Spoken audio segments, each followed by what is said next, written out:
Is Malta Europe's most overlooked destination?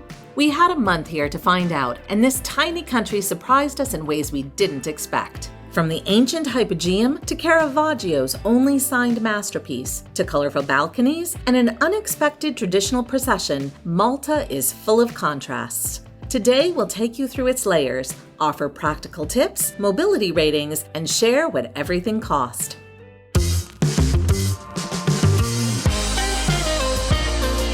I'm Judy. And I'm Kevin. Welcome back to Finding Gina Marie, where we share our lives as full-time travelers and the connections we make along the way. Malta is one of those places many people can't quite place on a map. We didn't know much either before this visit. It's a tiny island nation in the heart of the Mediterranean, just south of Sicily. It's made up of a group of islands known as the Maltese Archipelago. The three largest islands are Malta, Gozo, and Comino. We'll cover Gozo and Comino in next week's video.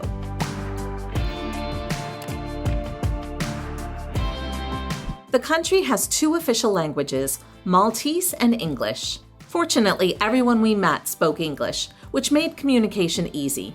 Maltese is the only Semitic language written in Roman letters, with influences from Arabic, Sicilian, Italian, and French. You'll see that mix of influences in the streets themselves. Colorful balconies hang over narrow stone streets. And here's a fun detail we learned from a walking tour in Valletta. In many cases today, the balcony and door are required to match. We're here at Sunday in Scotland at the suggestion of one of our viewers, Marge, which I thank her very much. We've come past here on numerous occasions, but you could hear there's music playing and there are lights going downhill. It's a beautiful place to eat, but it's always been crowded every time we come. But we were able to snag a table. I am trying some of their drinking chocolate, which is mint flavored chocolate, so it's not a cappuccino even though it looks like one. And their Basque cheesecake that has some caramel sauce on it. Now, these seats on these stairways here in Valletta are always crowded, so the fact that we actually got to sit down in any of them is fantastic. Quite good. Really quite good. And the view, pretty darn fine. Can't beat that at all. We based ourselves in a hilly part of Sliema. Valletta was simply too expensive for a month-long stay. Malta uses the euro, which made it easy for us since our next few months will be in Europe, beginning with Sardinia. So if you want to catch that episode, we'd love for you to subscribe.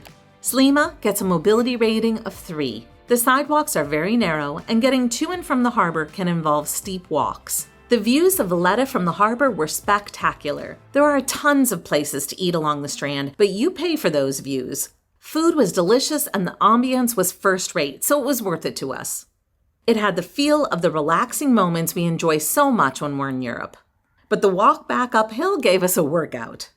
One bonus to our location was that 1906 Bagel Cafe had opened in the space just across the street from us 2 weeks before we arrived. We ate here every day for a month, and the owner, Mateus, couldn't have been any kinder. The menu is small, but we promise you'll crave these homemade bagels and their creative toppings. They're open late, and they serve cocktails in the evening.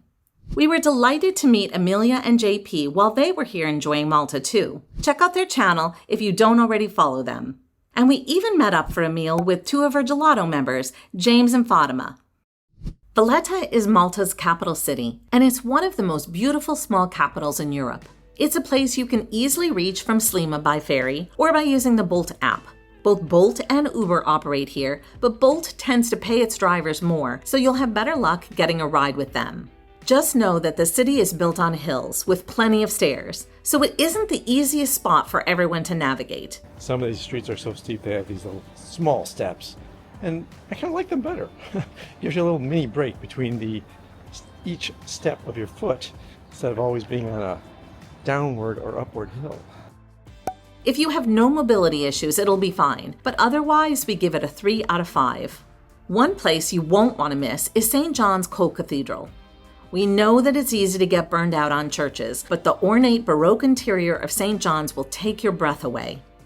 I don't think I've ever seen such an impressive church in my life. Now, this is a co-cathedral, but it is mind-boggling. It was a bit stressful to get in line, and everything else is very complicated.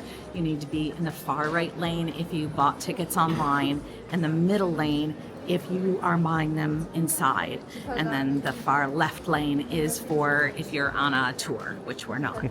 But just look at all this. It is magnificent. The beautiful marble floors are actually tombstones. And there's an entire wing of Caravaggio paintings and even an exhibit showcasing how his paintings were made.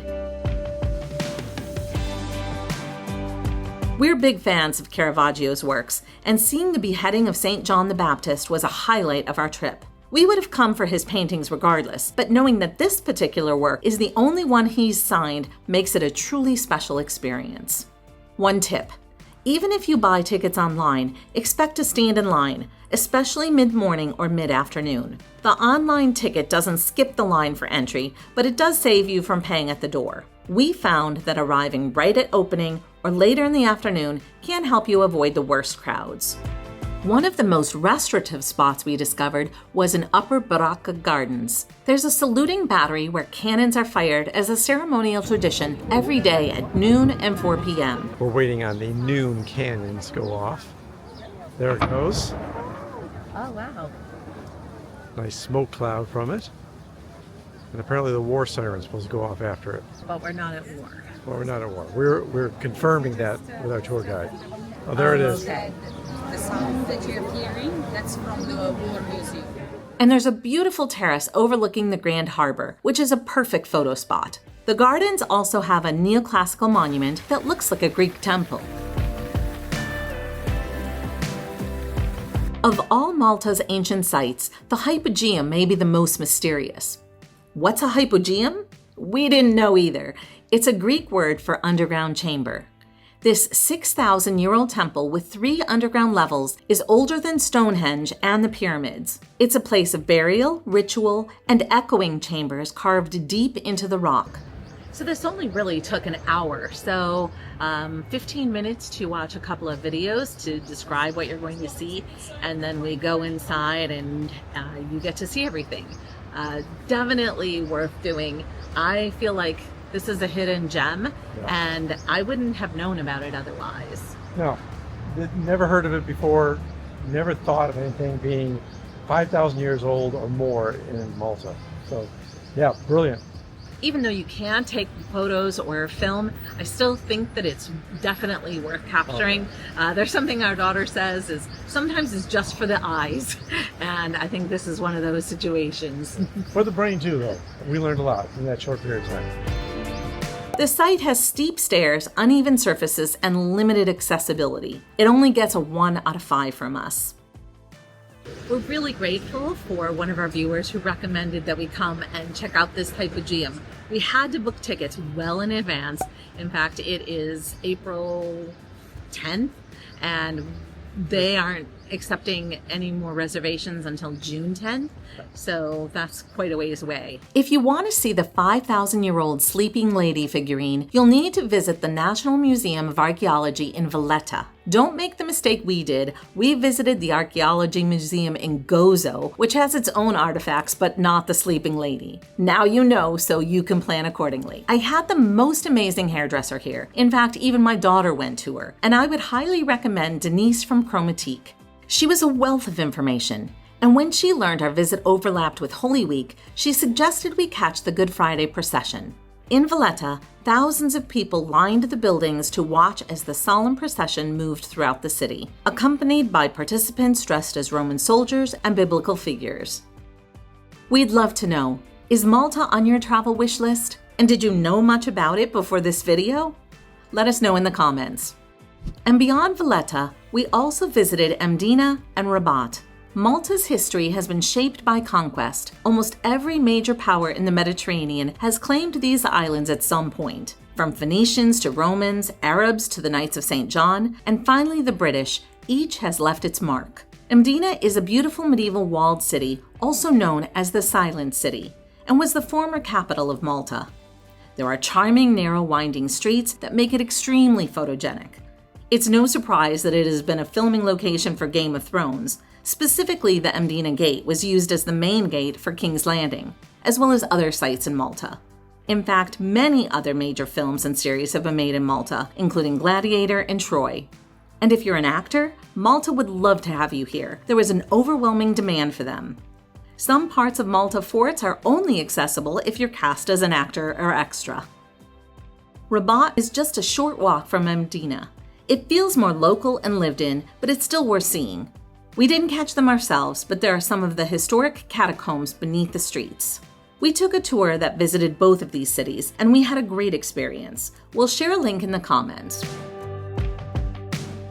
We also spent time in Birgu, one of the historic 3 cities across the Grand Harbor from Valletta. One of our viewers, Denise, who had been a history, geography, and environmental studies teacher, gave us an overview of the 3 cities.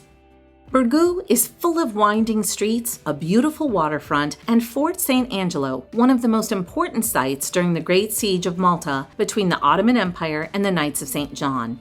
The Knights' victory made headlines across Europe and transformed the Knights into celebrated heroes. For the Maltese, it became a lasting symbol of resilience.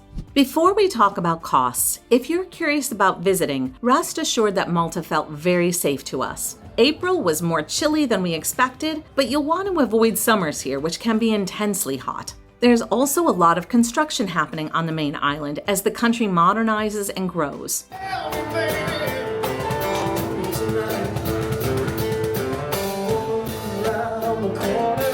So now that our time in Malta has come to a close, I'd be curious, what do you feel about our time here? I really like that it was easy, like English speaking, and just no heavy lifts at all. There was a lot of places we could eat. The weather's been great these last few days, so that's been a real big bonus. I guess in the heat of the summer, you don't necessarily want to be here, but we've missed that. 120 degrees plus does make it a little bit hard. But we've been having beautiful breezes, like right now we're sitting outside a chocolate shop having coffee. This is like a perfect situation, and it's really easy in Malta to find these situations. So that's the big bonus for me. Yeah, as far as me, I feel like I had no idea that Malta was a place that I wanted to even be until one of our viewers, Denise, mentioned it and really had us starting to look at it. And I had no idea how much history was here. Incredible. Just something I never thought I'd see in Malta. Such a tiny island country, but there's a lot of history here. Yeah, it's beautiful. The water is incredible looking. Oh yeah, and people have been super kind, so kind. If we had to come back and do it again, oh, I would 100%. I would 100%, and I'd try to get on Valletta. I think that's even if we paid a little bit more for our Airbnb or whatever we can rent here, I would definitely do it here. Yeah. Highly recommend Malta if you are looking for someplace possibly to live or if you just want a vacation. Yeah, well, I can see why some people are coming here to retire. Expats and others, it's a really nice place for that. And while Malta does have an expat community, especially in areas like Sliema and St. Julian's, many retirees and long-term visitors are drawn to the quieter pace of Gozo. We'll share more about that in our upcoming Gozo video next week. It's a smaller, more relaxed island, and it's also home to a remarkable temple older than the pyramids. If you're wondering what 32 days in Malta cost us, here's a quick breakdown of everything we paid. Our flights from San Francisco included a hotel night in Barcelona for a total of $935 or $468 per person. Our accommodations in Sliema came to $2,292 total, or about $72 per night. That was a bit higher than we preferred to pay, but staying in Valletta was even pricier. Local transportation costs totaled $515. Our daughter was with us for several days, and we explored a lot of the country, so distances between places took a while. There's a bus system here, but we didn't use it. Ferry tickets were only €2 per person each way, so that's a great option. Total cost for Bolt and Uber is $463 for 28 rides, which is an average of about $16.50 per ride. Dining added up to $2,160. That's roughly $34 per person per day. It includes restaurants with scenic harborside views, but they were worth it to us. To save some food costs, we bought $482 worth of groceries. Tours and activities came to $297, and that includes some that we did in Gozo. That brings our 32-day total to $6,867. Excluding flights, we spent $5,932, which breaks down to $185 per day or $93 per person per day. If you haven't already subscribed, we would love for you to do that. The best compliment you can give to us is to recommend our videos to your friends and family.